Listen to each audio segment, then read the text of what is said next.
Président, mes chers collègues, je serais tentée de remercier le Rassemblement national pour cet amendement, tant il clarifie et il donne à voir le projet de société que vous nous proposez.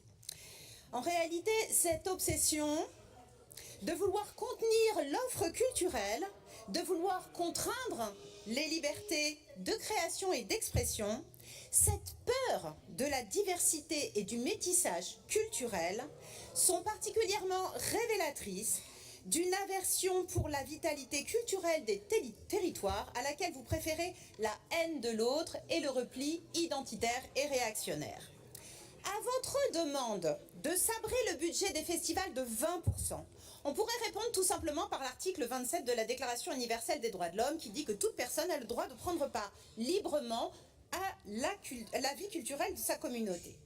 Ce qui vous gêne en réalité dans la culture, c'est qu'elle est un instrument contre les préjugés et l'obscurantisme. Et surtout, qu'elle est un outil pour l'émerveillement des enfants que vous préférez voir grandir dans la peur.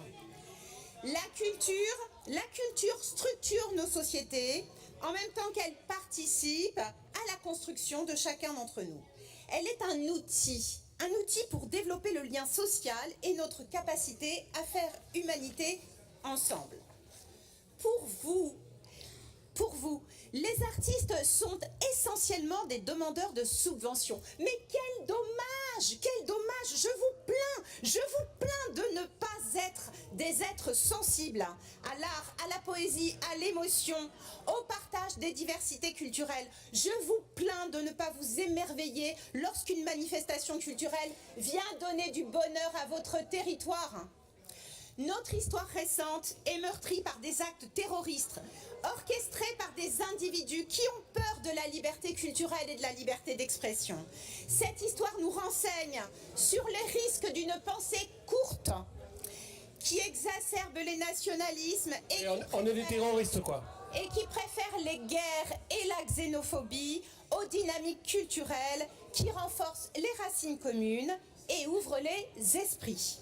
Je vous invite à méditer cette histoire. Je vous invite à méditer cette histoire et à vous rappeler que les responsables politiques dans une démocratie doivent être les gardiens vigilants de ces droits et des libertés, de la place essentielle des cultures au cœur de la cité.